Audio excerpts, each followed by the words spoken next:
ذاقا الشجرة بدت لهما سوآتهما وطفقا يخصفان عليهما من ورق الجنة وناداهما ربهما ألم أنهكما عن تلكما الشجرة ألم أنهكما عن تلكما الشجرة وأقل لكما إن الشيطان لكما عدو مبين صدق الله العظيم।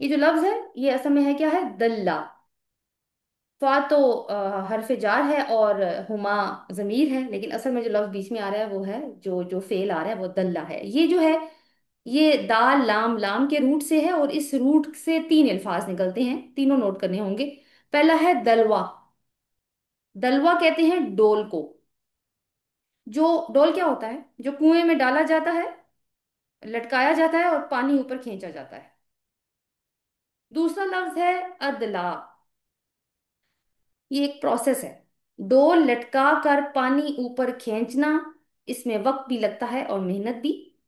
اور تیسرا لفظ جو اس روٹ سے نکلتا ہے وہ ہے دلہ. دال اور لام پہ شد، نہیں دو دفعہ لام. اس کا مطلب ہوتا ہے کسی کو آہستہ آہستہ کنونس کر کے کسی کام پر آمادہ کرنا، اور اس کام میں صبر کرنا اور جمے رہنے کی استطاعت رکھنا. دھن کے پکے ہونے کی ضرورت ہوتی ہے اس کام میں، کیونکہ یہ کام مشکل ہوتا ہے. اور یہی شیطان کا ٹرک ہے. پہلے ڈول ڈالتا ہے یعنی وسوسہ ڈالتا ہے، پھر ادلا والی سٹیپ پہ آ جاتا ہے، یعنی انسان کو اس وسوسے پر عمل درآمد کروانے کے لیے محنت اور کوشش کرتا ہے اور اپنا وقت لگاتا ہے. اور پھر دلہ والی سٹیج کہ وہ اس کو اس کام کے کرنے پر آمادہ کر لیتا ہے اپنی محنت کے ساتھ.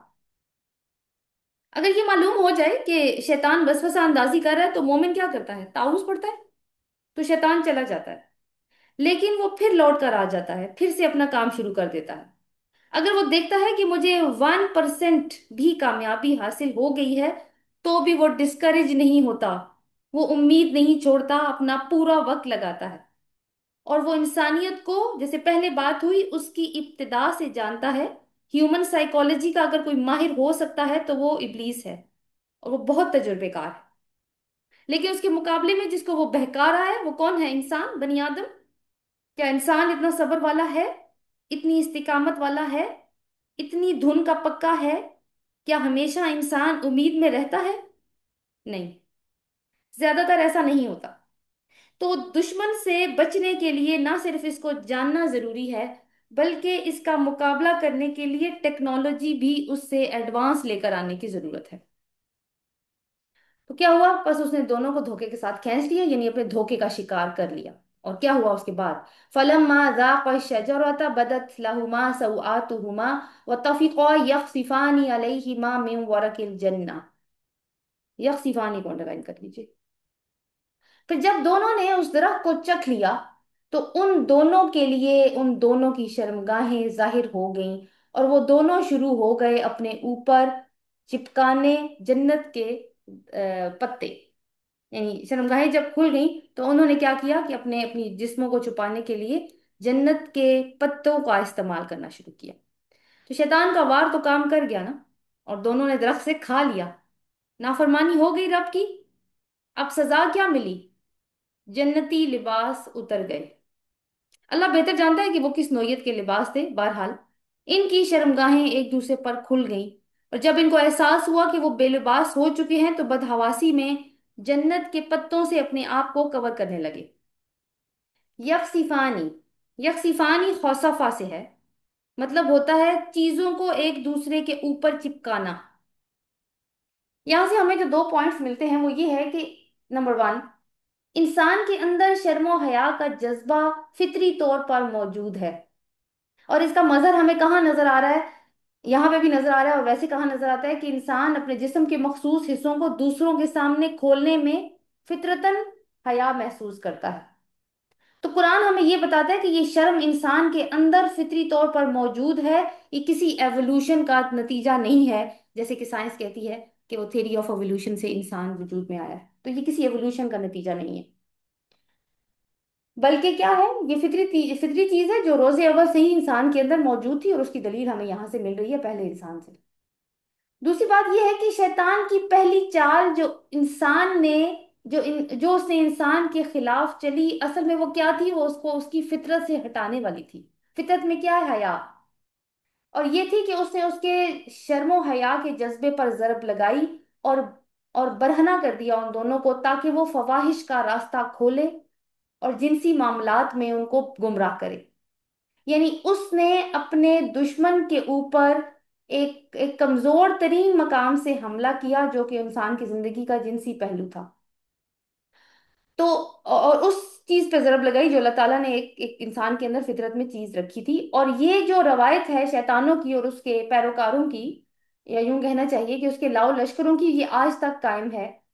اب دیکھیں کہ ہیومن ایڈوانسمنٹ میں کوئی بھی کام نہیں ہو سکتا جب تک کہ اس کی اچھی طریقے سے پروموشن نہ کی جائے، اور اس پروموشن میں خاتون کو، کسی عورت کو بے پردہ لا کر نہ سامنے پریزنٹ کیا جائے. اب یہاں پہ کیا ہے کہ بے حیائی ہو گئی.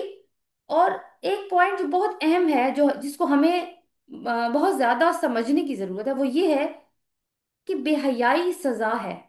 لباس کا اتر جانا سزا ہے. لباس عزت اور تکریم کی علامت ہے. اور آج آپ دیکھیں الٹا ہی چلن ہے. جس کا جتنا مختصر لباس ہے وہ اتنا ہی زیادہ عزت والا شمار ہوتا ہے. لیکن ہم یہ نہیں سوچتے اس واقعے پہ غور کر کے کہ اصل میں تو سزا ملی تھی انسان کو. پھر یہ کہ یہ اگر ہم سوچیں کہ وہ سم ٹائم یہ سوچ آ سکتی ہے کہ شاید اس درخت کے پھل میں کوئی ایسی خاصیت تھی کہ جس کو کھا لینے سے آدم اور ہوا کے سطر کھل گئے تھے. تو ایسی بات نہیں ہے. اصل میں تو یہ اللہ کی نافرمانی کا ہی صرف نتیجہ تھا. اللہ تعالیٰ نے پہلے ان کا سطر اپنے کسی سسٹم، کسی انتظام سے ڈھانپا ہوا تھا، لیکن جیسے ہی انہوں نے حکم کی خلاف ورزی کی تو اللہ کی وہ حفاظت جو ان کے اوپر تھی وہ ان سے ہٹا لی گئی اور ان کا پردہ کھل گیا. اور اللہ تعالیٰ نے پہلے تو اللہ تعالیٰ کی حفاظت میں تھے نا، اب اللہ نے ان کو ان کے نفس کے حوالے کر دیا کہ اگر وہ ضروری سمجھتے ہیں تو اپنی پردہ پوشی کا انتظام کر لیں، اگر نہیں سمجھتے تو جس حال میں پھرتے ہیں پھرتے رہے، اللہ کو کوئی پرواہ نہیں ہے. تو ہمیشہ کے لیے ایک حقیقت نکل کے سامنے آ گئی کہ انسان جب اللہ کی نافرمانی کرے گا تو دیر یا سویر اس کا پردہ کھل کر رہے گا.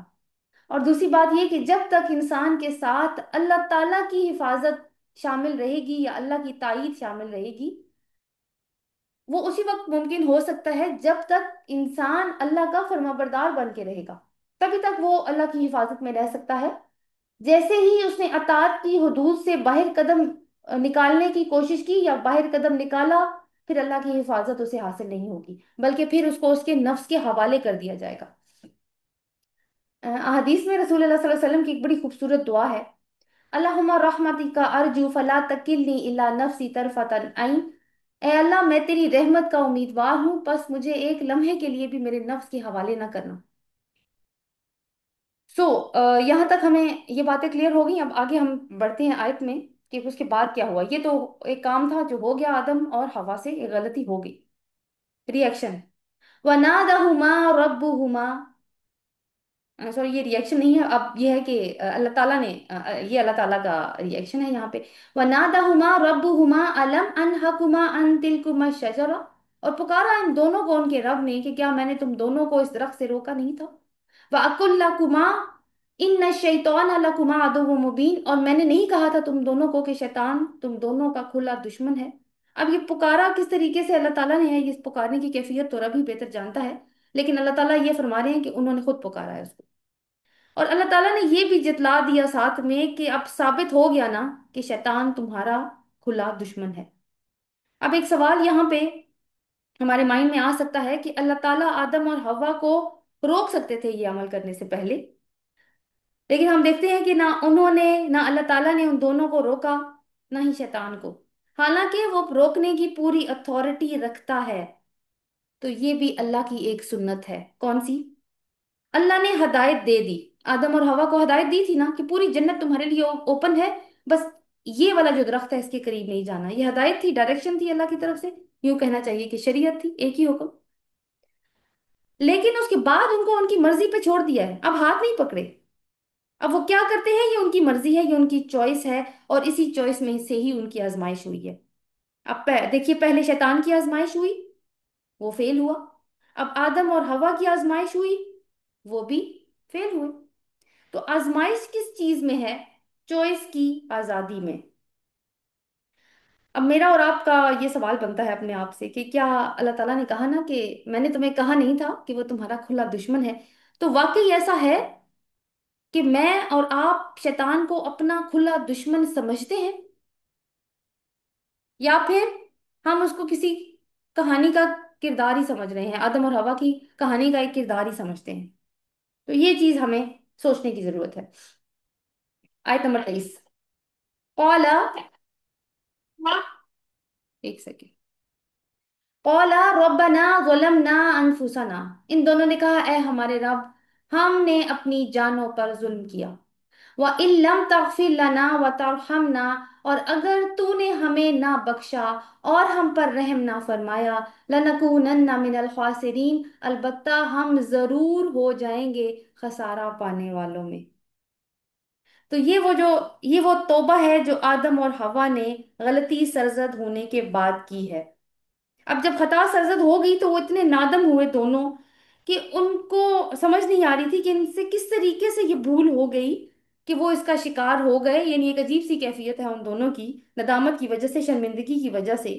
لیکن اب کیا کرنا ہے یہ نہیں پتا چل رہا، دل سے تو پتا چل گیا، دل سے تو رجوع کر لیا اللہ کی طرف کہ ندامت جو ہے وہ اسی بات کا ایک ثبوت ہے کہ انسان جو ہے یا جس سے بھی خطا ہوئی ہے وہ اللہ کی طرف جھک گیا ہے، کہ تسلیم کر لیا اس نے کہ جو حکم تھا حکم عدولی کر دیا میں نے۔ لیکن اب یہ سمجھ نہیں آ رہی کہ آگے کیا کریں، کس طریقے سے اظہار کریں اپنے رب سے اس چیز کا۔ تو البقرہ میں ہم نے پڑھا تھا آیت نمبر 37 میں، فَتَلَقَّى آدَمُ مِن رَبِّهِ كَلِمَاتٍ فَتَابَ عَلَيْهِ إِنَّهُ هُوَ التَّوَّابُ الرَّحِيمُ، پھر اس کے رب نے آدم کو کچھ کلمات سکھا دیے، پس وہ اس پر مہربان ہوا، بے شک وہ وہی بار بار توبہ کو قبول کرنے والا اور بار بار رحم فرمانے والا ہے۔ وہاں پہ یہ ذکر نہیں ہوا تھا کہ وہ کلمات کیا تھے، وہ صرف اتنی سی بات تھی کہ پھر جب وہ شرمندہ ہوئے تو اللہ تعالیٰ نے آدم کو کچھ کلمات سکھا دیے۔ اب وہ کلمات کیا ہیں وہ ہمیں یہاں پہ آیت نمبر 23 سے پتہ چل رہا ہے، الاعراف کی۔ تو کیا ہے یہاں پہ، کیا ہوا کہ دونوں نے اپنی غلطی کو ایڈمٹ کیا۔ اب یعنی غلطی کیا تھی کہ انہوں نے درخت کا پھل کھایا ہے اور اپنے آپ کو شیطان کے حوالے کیا ہے، تو اب اللہ سے کہہ رہے ہیں کہ یہی ظلم تھا جو ہم نے اپنے اوپر کر دیا۔ اب اگر آپ نے ہمیں نہ بخشا، تغفر لنا یعنی غفرا، اگر آپ نے ہماری غلطی کو کور نہ کیا، اور صرف غلطی کو کور نہیں کرنا بلکہ کیا کہا ہے کہ ہم پر رحم بھی کرنا ہے آپ نے۔ رحم کیا ہوگا یہاں پر، کہ نہ صرف گناہ کو معاف کرنے جو بھی ہم سے ہو گیا ہے، بلکہ آئندہ ہمیں گناہ کے پاس نہ جانے کی بھی طاقت دیں اپنی رحمت سے۔ اور دوسری بات کہ اگر آئندہ بھی کوئی قصور سرزد ہو جائے اور ہم آپ سے معافی مانگیں تو ہمیں معاف کر دیں، اور اگر ایسا نہ ہوا پھر تو ہم خسارہ پانے والوں میں سے ہو جائیں گے۔ تو آیت نمبر 19 میں ہم نے ایک پوائنٹ چھوڑ دیا تھا کہ آدم اور حوا نے اپنے اوپر ظلم کیسے کیا تھا، اپنے نفسوں پہ ظلم کیسے کیا تھا، تو وہ اس طریقے سے کیا تھا، کیسے؟ اللہ کے حکم عدولی کی، درخت کا پھل کھا لیا اور اپنے آپ کو شیطان کے حوالے کر دیا۔ تو اب انہوں نے اعتراف جرم کیا اور اس بات کا اعتراف بھی کیا کہ اگر ہمارے رب تیری رحمت اور تیری مغفرت اور رحمت سے ہم محروم ہو جائے، ہم تو برباد ہو کے رہ جائیں گے، یعنی کوئی ہمارا ٹھکانہ نہیں رہے گا کہیں پہ بھی۔ تو اللہ کی صفات تواب اور رحیم تو ہم البقرہ میں اسی تناظر میں پڑھ کے آئے ہیں، اللہ تعالیٰ نے انہیں معاف کر دیا۔ اور یہ جو خصوصیت ہے یعنی ندامت، توبہ کرنا، یہ بندے کو اپنے رب کے ساتھ ملا کر رکھتی ہے، اس تک انسان کی رسائی کا راستہ کھولتی ہے۔ اللہ کے ساتھ جو تعلق ہے نا، ایک تو تقوی کی بنیاد پر ہمارا تعلق بن جاتا ہے نا اپنے رب سے، پھر یہ ہے کہ دعا کے ساتھ بھی ہم اپنے رب کے ساتھ اپنا تعلق جوڑ لیتے ہیں، اور یہ بھی ایک صورت ہے کہ غلطی ہو جائے تو توبہ کر کے بھی ہم اپنے رب سے اپنا تعلق جوڑتے ہیں۔ اب تھوڑی دیر رک کے ہم آدم اور ابلیس کا ایک کمپیریزن دیکھ لیتے ہیں، دونوں کرداروں کا۔ کمپیریزن کا مطلب ہوتا ہے سملیرٹیز اور کنٹراسٹ۔ چلیے ہم سملیرٹیز دیکھتے ہیں۔ اللہ نے ابلیس کو عزت بخشی، اس کو فرشتوں میں شامل فرمایا۔ اللہ نے آدم کو بھی عزت بخشی، اس کو خلیفہ چنا، علم دیا، روح عطا کی اور مسجود ملائکہ بنایا۔ اللہ نے ابلیس کو انتخاب کی آزادی دی، جبکہ دوسری طرف آدم کو بھی انتخاب کی آزادی دی۔ دونوں ہی ایک پوائنٹ پر اللہ کے کلوز تھے، دونوں نے ہی اللہ سے کلام کیا، دونوں کو اللہ نے ٹیسٹ کیا، دونوں فیل ہوئے۔ تو یہ ہیں وہ سملیرٹیز جو ان دونوں کے کرداروں میں پائی جاتی ہیں، لیکن فرق کہاں پر ہے، ڈفرینسز کہاں پر ہیں؟ ابلیس نے غلطی کی تو الزام اللہ پر دھرا، جیسے کہ ہم نے آیت نمبر 16 میں پڑھا تھا، اسے کہا بس اے میرے رب چونکہ تو نے مجھے اغوا کیا ہے، ٹھیک ہے، تو میں ان لوگوں کو ستاؤں گا۔ اور اس سے پہلے آیت نمبر 12 میں اس نے کہا تھا کہ میں کیونکہ آگ سے بنا ہوں، وہ مٹی سے بنا ہے، اس لیے میں سجدہ نہیں کروں گا۔ یعنی وہ اللہ کو دلائل دے رہا ہے اور اپنی آپ کو درست ثابت کرنے کی کوشش کر رہا ہے، اور غلطی کے بعد اڑ گیا، اپنے آپ کو جسٹیفائی کر رہا ہے اور اللہ کو غلط ثابت کرنے کی کوشش کر رہا ہے۔ مگر آدم علیہ السلام نے کیا کیا ہے؟ آدم علیہ السلام سے بھی غلطی ہوئی، لیکن شرمندگی اور رجوع کیا اللہ کی طرف۔ کیا سوال یہ ہے کہ کیا آدم علیہ السلام کوئی دلیل نہیں دے سکتے تھے اللہ تعالیٰ کو؟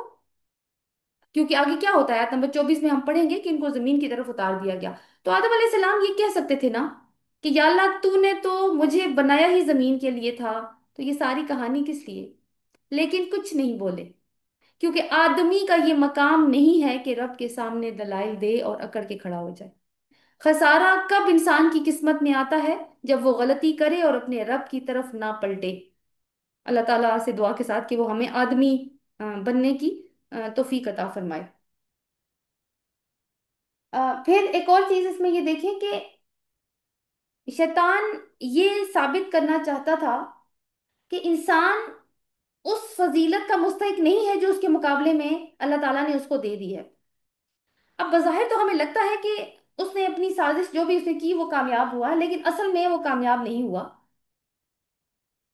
کہ وہ وہ اس طریقے سے کامیاب نہیں ہوا کہ بے شک اس نے اس میں انسان جو ہے وہ یعنی اپنے اپنے رب کی جو حکم، رب کی طرف سے جو حکم ہوا تھا اس کو ادا کرنے میں ناکام رہا ہے، اور اس کی کمزوری ظاہر ہو گئی ہے کہ وہ اپنے کسی دشمن کے فریب میں آ کر اطاعت کے راستے سے ہٹ سکتا ہے۔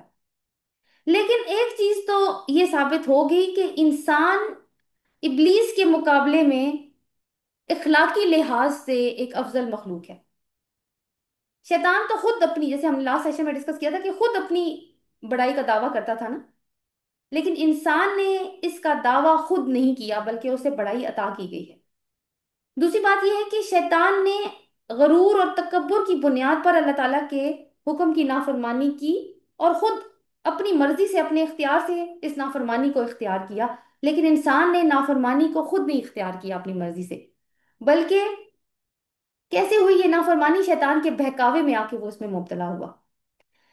پھر یہ ہے کہ انسان نے جو شر کی دعوت ہے اس کو کھلے طور پہ قبول نہیں کیا، کیونکہ شیطان کو قسم کھانی پڑی تھی کہ وہ تو ان کا خیر خواہ ہے، یعنی کہ شر کو خیر بن کے سامنے شر جب خیر بن کے سامنے آیا تو انسان نے اس کو تب اختیار کیا۔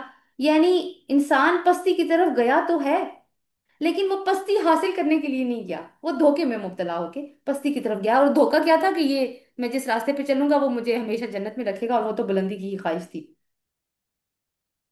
اور دیکھیں اب یہاں سے کیا ہوا کہ شیطان کا راستہ اور آدم کا راستہ دونوں الگ ہو گئے۔ اب ایک سبق یہاں سے ہمیں یہ ملتا ہے کہ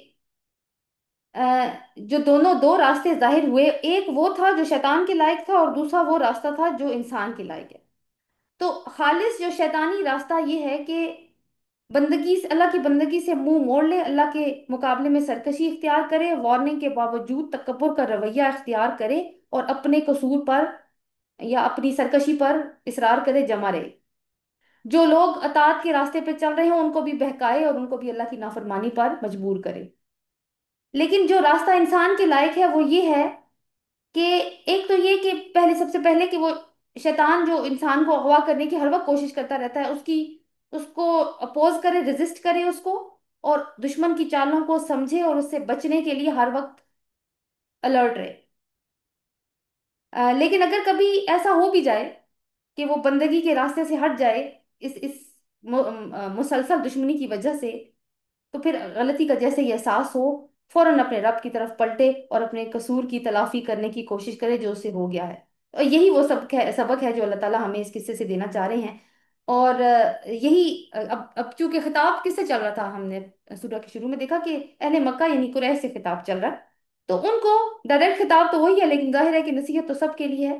تو ذہن نشین کرانا یہی ہے اللہ تعالیٰ کا ان لوگوں کے لیے کہ جس راستے پر تم چل رہے ہو یہ شیطان کا راستہ ہے۔ اللہ کی ہدایت تمہارے سامنے آ گئی ہے، لیکن تم اس کو چھوڑ کر تم نے شیطان کو اپنا سرپرست اور اپنا دوست بنا لیا ہے۔ تمہیں پے در پے وارننگز مل رہی ہیں، لیکن تم پھر بھی اپنی غلطی پر اصرار کر کے اسی پہ کھڑے ہو۔ یہ پورے کا پورا شیطانی رویہ ہے، اور تم خود ہی اپنے دشمن کے جال میں گرفتار ہو رہے ہو اور مسلسل اسے ہار رہے ہو، شکست کھا رہے ہو۔ پھر اس کا انجام وہی ہوگا جو